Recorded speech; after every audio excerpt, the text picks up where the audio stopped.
தோழர்கள் அனைவருக்கும் வணக்கம். அன்பார்ந்த தோழர்களே,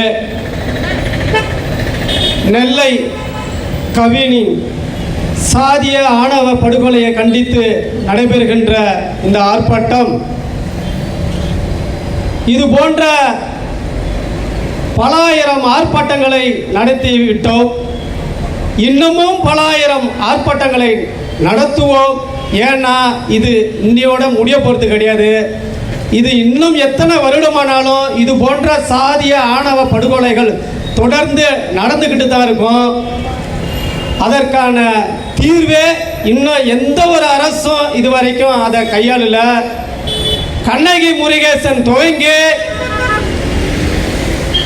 தர்மபுரி இளவரசன் துவங்கி உடுமலை சங்கர் துவங்கி இன்னைக்கு நெல்லை கவின் வரைக்கும் இது போன்ற எண்ணற்ற சாதிய ஆணவ படுகொலைகள் நடந்தேறிக்கிட்டு தான் இருக்குது. இந்த சாதிங்கிறது ஒரு தீ மாதிரி.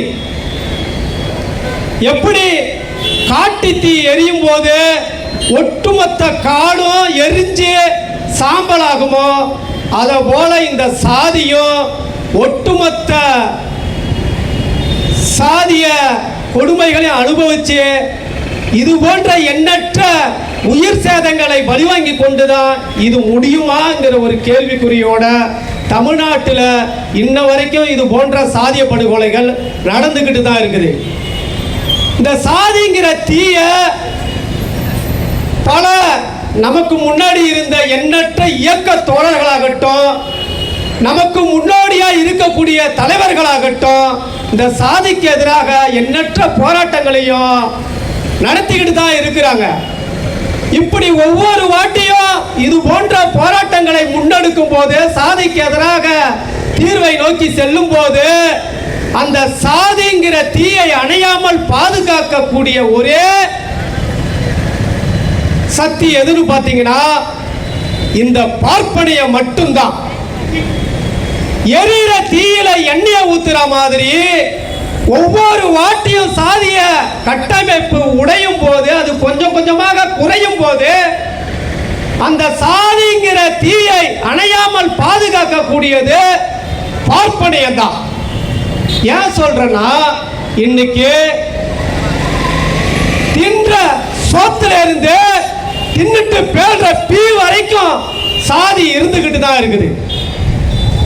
அவளுக்குன்னா தயிர் சாதம், இவளுக்குன்னா சாம்பார் சாதம், இப்படி ஒவ்வொரு சாப்பாட்டு விஷயத்திலும் சரி, அவன்னா ஆட்டுக்கறி சாப்பிடணும், இவள்னா மாட்டுக்கறி சாப்பிடணும், அவன்னா தயிர் சாதம் சாப்பிடணும், நம்மனா கார குழம்பு சாப்பிடணும். சாப்பிட்ற சாப்பாட்டுலையும் சாதியை வச்சிருக்கிறான். அதே போல இங்க நிறைய பார்த்தீங்கன்னா, அங்க போய் பார்த்தீங்கன்னா தேவர் ஹோட்டலு, இங்க போய் பார்த்தீங்கன்னா முனியாண்டி ஹோட்டலு, இப்படி சாதி ரீதியான ஹோட்டல்கள்ல பேர் வச்சு ஹோட்டல்லையும் சாதி இருக்குது.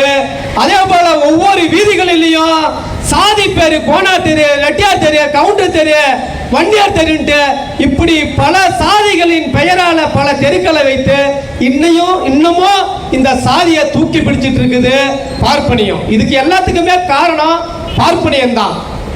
இப்ப இருக்கிற அரசும் சரி, ஏற்கனவே இருந்த அரசும் சரி, இந்த சாதிக்கு எதிராக ஏதாவது கடுமையான நடவடிக்கை எடுத்திருக்கிறாங்கன்னா, அதாவது இதுக்கு முன்னாடி இந்த அரசு எப்போதுமே செய்யாது, ஆனா இந்த அரசும் செய்யலையே அப்படிங்கிற ஒரு வருத்தத்தில் தான் இந்த கேள்விகளை நாங்கள் வைக்கிறோம். ஏன்னா இந்த திராவிட அரசு எண்ணற்ற திட்டங்களை, மக்களுக்கான நல்ல நல்ல திட்டங்கள் எல்லாம் கொண்டு வருது. அதுல எந்த ஒரு மாற்று கருத்தும் கிடையாது. எப்படி தலை நல்லா இருக்குது, ஆனா தலைக்கு கீழே ஆடுற வாளுகள் சரியில்லாத மாதிரி ஆட்சியை நடத்துற நிர்வாகம் சரியா இருந்தாலும் ஆட்சியை நடைமுறைப்படுத்தக்கூடிய அரசு அதிகாரிகள் இன்னமும் சாதியை தூக்கி பிடிச்சுக்கிட்டு தான் இருக்கிறாங்க. இது குறிப்பா ஒவ்வொரு மாவட்டத்திலையும் இன்னமும் நடந்தேறிக்கிட்டு தான் இருக்குது. ஏன்னா சாதி ரீதியா அரசியல் கட்சிகளுக்கு சீட்டை பிரிக்கிறது, அமைச்சர் பொறுப்பு கொடுக்கிறது. ஒரு அமைச்சரை எந்த மாவட்டத்தில் எந்த சாதி அதிகமா இருக்கிறாங்களோ அந்த மாவட்டத்துக்கு அந்த சாதியை சேர்ந்த ஒரு அமைச்சரை போடுறதுனால நிறைய சாதிய கொடுமைகள், சாதி ரீதியான சண்டைகள் நடக்க தான் செய்யுது. காரணம் என்னன்னு பார்த்தீங்கன்னா, அந்த சாதியை சேர்ந்த ஒரு அமைச்சர் அந்த மாவட்டத்துக்கு கொண்டு வரும்போது அந்த மாவட்டத்தில் இருக்கக்கூடிய மாவட்ட ஆட்சியராக இருக்கட்டும், மாவட்ட கண்காணிப்பாளராக இருக்கட்டும், அவருக்கு கீழே இயங்கக்கூடிய எல்லா அரசு துறைகளிலும் அந்தந்த சாதியை சேர்ந்தவர்களை போடுறதுனால தான் அங்க நடக்கக்கூடிய சாதிய படுகொலைகளை அந்த அதிகாரிகள் கண்டு காணாம இருக்கிறதுனால தான் இது போன்ற இந்த திமுக அரசுக்கு எண்ணற்ற சாதிய ரீதியான படுகொலைகள், சாதி ரீதியான சண்டைகளை இன்னமும் இந்த அரசு எதிர்கொண்டு இருக்கிறதுக்கு காரணம் இது போன்ற அதிகாரிகளால தான். ஒரு உதாரணத்துக்கு நம்ம காஞ்சிபுரம் மாவட்டத்தையே எடுத்துப்போம். காஞ்சிபுரம் மாவட்டத்துக்கு பொறுப்பு அமைச்சராக இருக்கக்கூடிய காந்திங்கிற அமைச்சர் எங்க பழங்குடி மக்களுக்கு நாங்க ராணிப்பேட்டையில போயிட்டு 1.5 சென்ட் இடம் கேட்கிறோம். அப்படி அரசு அதிகாரிகள்கிட்ட இடம் கேட்கும் போது அந்த அரசு அதிகாரி என்ன சொல்றாருன்னா, அமைச்சரே சொல்லிட்டாரு அவங்க சாதி மக்களுக்கு இன்னமும் நிறைய பேருக்கு பட்டா இல்லாம இருக்கிறாங்க, அவங்களுக்கு கொடுத்தது போக மிச்சம்தான் மற்ற சாதிகாரங்களுக்கு கொடுக்க சொல்லி உத்தரவு போட்டிருக்காரு அப்படின்னு சொல்றாங்க. அதனால இந்த அரசுக்கு அவப்பெயர் ஏற்படுத்தக்கூடிய இது போன்ற எண்ணற்ற நிறைய பேர்கிட்ட இன்னமும் சாதி இருக்கதான் செய்யுது.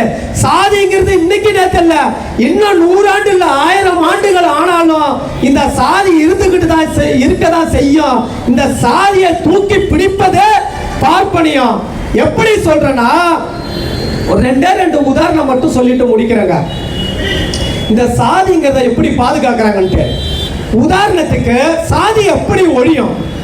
இப்ப நம்ம அரசு, திராவிட அரசு, திமுக அரசு இதுவரைக்கும் எந்த அரசு செய்யாத எண்ணற்ற நல்ல திட்டங்களை இந்த அரசு செஞ்சுட்டு இருக்குது. கண்டிப்பா இந்த அரசு செய்யக்கூடிய திட்டங்களால ஏதோ ஓரளவுக்கு கொஞ்சம் கொஞ்சமா சாதி ரீதியான விஷயங்கள் குறையும். எப்படின்னா, திமுக அரசு கலைஞர் இருந்தப்போ அனைத்து சாதியினரும் அர்ச்சகராகலாங்கிற ஒரு திட்டத்தை கொண்டு வந்தாங்க. அதை நம்ம ஸ்டாலின் அரசு அதை நடைமுறையும் படுத்தினாங்க. ஆனா இந்த பார்ப்பனியம் ஒழுங்கா பயிற்சி எடுத்து வேதம் கற்று கோயில்கள்ல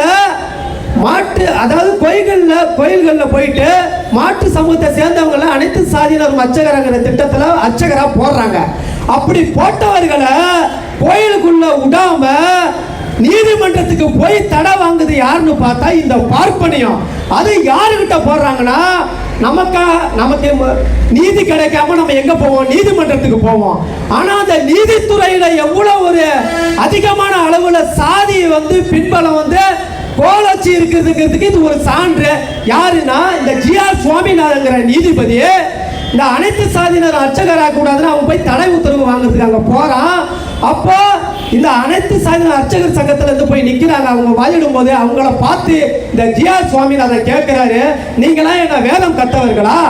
நானே நினைத்தாலும் வேதம் படிச்சிருந்தாலும் நான் கோயிலில் குருக்களாக ஆக முடியாது. காரணம் என்னன்னா, நான் ஒரு கீழ் சாதியை சேர்ந்த பார்ப்பேன்.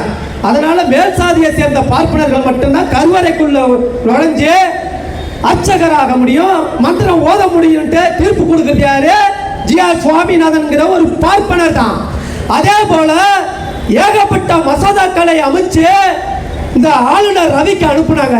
எல்லா மசோதாக்களும் என்ன தமிழருக்கு கேடு விளைவிக்கக்கூடிய மசோதாக்களா? இல்ல, நம் தமிழ்நாட்டை மேல் நோக்கி செல்லக்கூடிய மசோதாக்களும். உதாரணத்துக்கு இந்த ரம்மி, ஏகப்பட்ட பேரை சாகடிக்கக்கூடிய இந்த ரம்மிய தடை செய்ய சொல்லி மசோதா.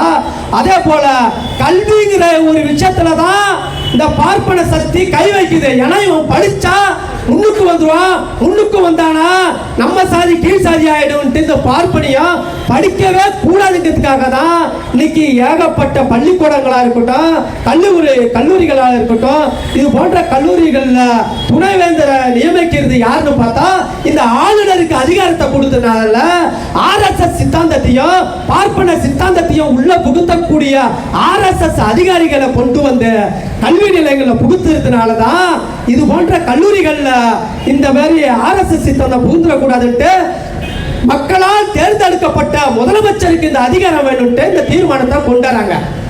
இந்த தீர்மானத்தை எதிர்த்து இவனுங்க வந்து கிடப்பில் போட்டிருந்தாங்க.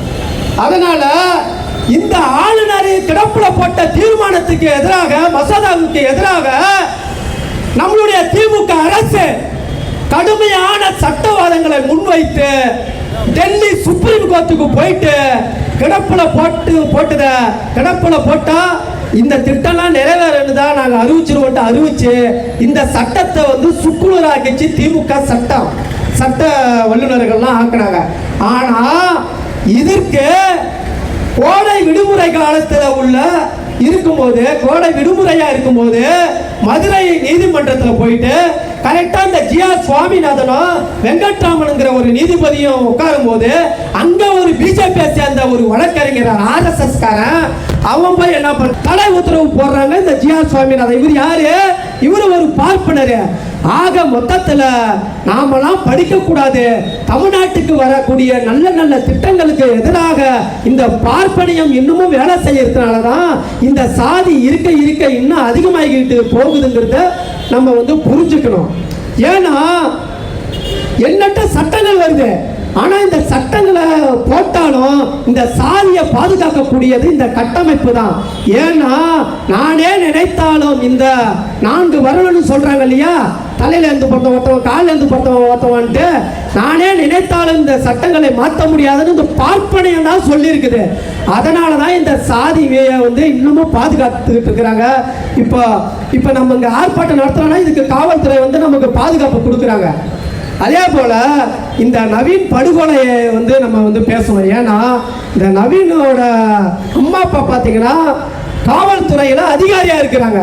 தான் புள்ள வந்து கிட்டத்தட்ட ஒரு 6 வருஷத்துக்கு மேலாக சுஜித் அம்மா அவங்க காவல்துறையில் அதிகாரியா இருக்கிறாங்க. இப்போ இந்த நவீன் படுகொலைக்கு நடக்கிறதுக்கு முன்னாடி அவன் ஏகப்பட்ட இன்ஸ்டா ஸ்டோரியில கத்தியை வச்சுக்கிட்டு படம் போடுறான். ஆனா இங்க கத்தியை வச்சுட்டு கேக்கு வெட்டினாலோ கத்தியை வச்சுட்டு இன்ஸ்டாவை போட்டாலோ உடனே தேடி தேடி கைது செய்யற காவல்துறை, ஒரு காவல்துறை அதிகாரியோட மகனு இன்ஸ்டாவில் பெரிய பெரிய ரவுடிங்கெல்லாம் ஆயுதம் வச்சிருப்பானுங்க, அந்த மாதிரி ஆயுதத்தை வச்சுட்டு அவன் ஸ்டோரி போடுறான். ஆனா அவனை இந்த அரசு கண்காணிக்கல, இந்த அரசு காவல்துறை கண்காணிக்கலாம். இது யாரோட குற்றம்? அப்போ காவல்துறையோட குற்றம் தானே.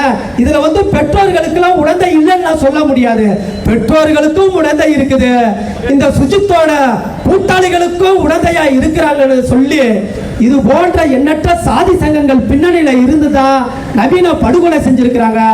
நவீன படுகொலை செஞ்ச சாதிய சங்கங்களை கண்டறிந்து அவர்களுக்கு உரிய தண்டனையை இந்த அரசு பெற்றுத்தர வேண்டும் என்று கூறி இது போன்ற சாதிய படுகொலைகளை தடுக்கிறதுக்கு இன்னும் கடுமையான சட்டங்களை ஏற்று பள்ளி கல்லூரிகளில் சக மாணவனை சக தோழனாக மதிக்கக்கூடிய அளவுக்கு அங்கே வேலை செய்யக்கூடிய ஆசிரியர்கள் நல்ல நல்ல ஆலோசனைகளை வழங்கி இந்த அரசு தீவிரமாக சாதிய படுகொலையை கண்காணித்து உரிய தண்டனையை சாதிய படுகொலைக்கு பெற்றுத்தர வேண்டும் என்று கூறி வாய்ப்புக்கு நன்றி கூறி விடைபெறுகிறேன். நன்றி.